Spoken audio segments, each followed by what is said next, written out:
Love is the chain emperors never forged, but it binds stronger than iron.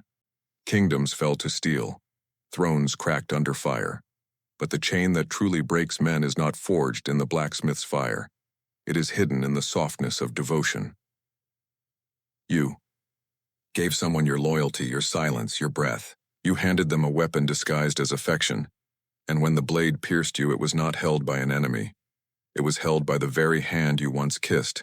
That is betrayal, not when armies march, not when crowns are stolen, but when the person you trusted becomes the dagger you sharpened yourself.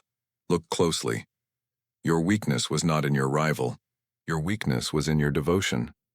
You believed that love made you immortal, that devotion made you untouchable.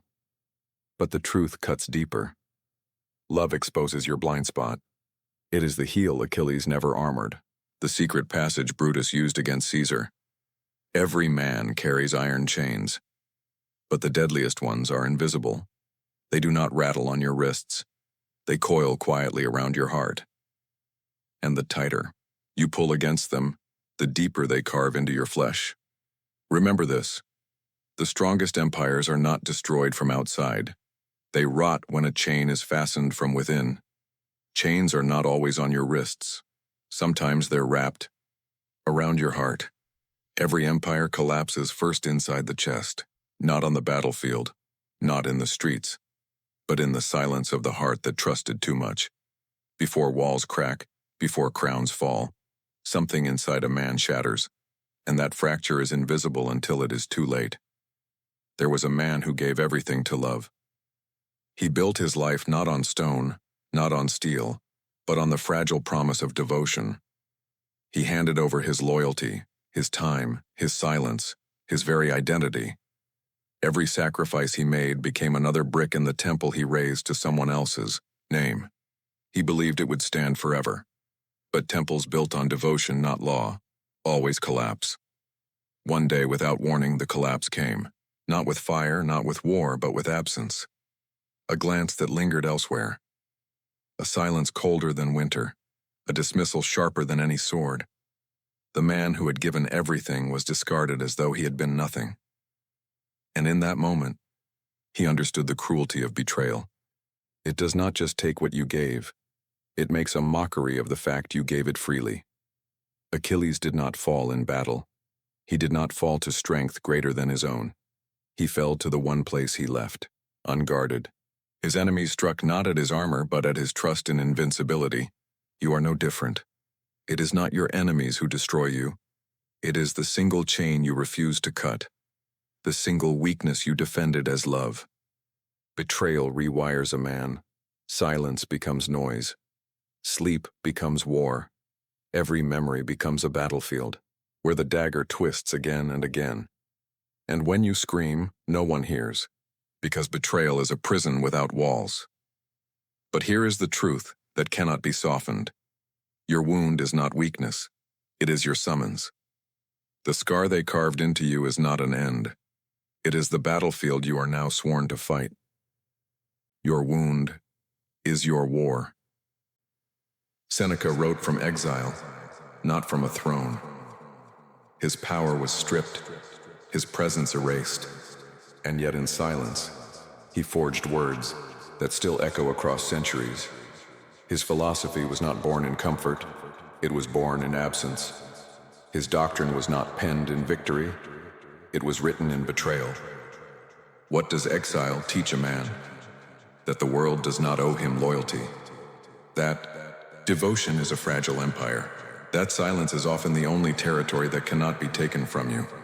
Jung called it the shadow, the part of you that hides behind the mask of devotion, the kneeling self you deny exists. When love betrays you, the mask shatters. The shadow steps forward. You see for the first time the dependency you swore you did not have. The truth is merciless.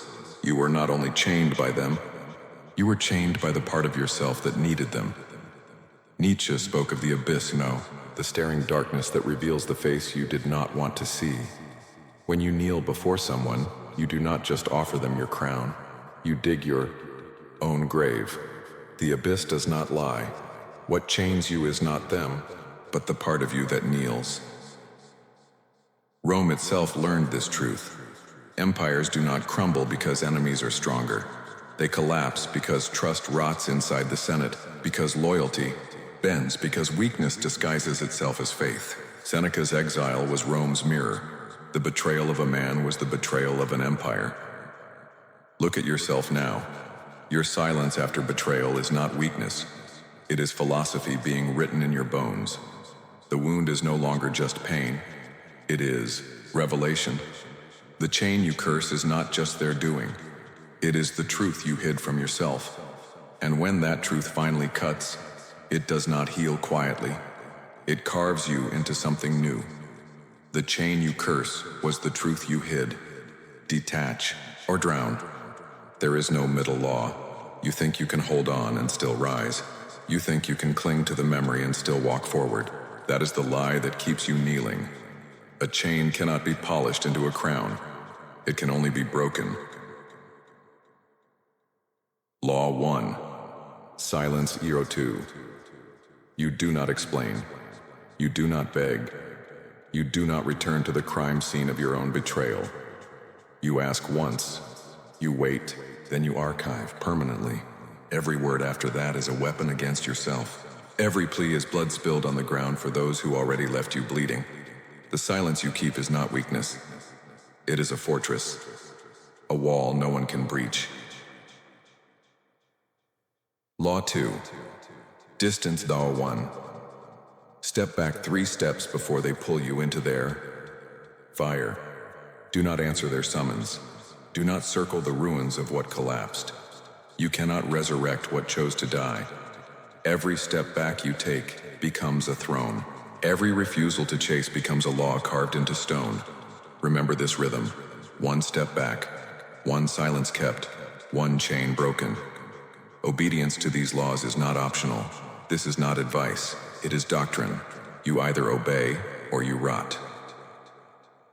Look at the wolves. They do not explain why they leave a carcass behind. They do not mourn what no longer feeds them.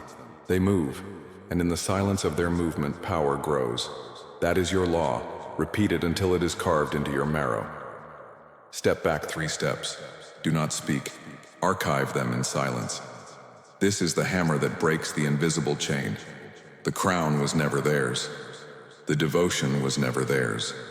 And when you obey the law of silence, when you enforce the law of distance, you reclaim what they thought they buried, your sovereignty. This is not advice. This is law.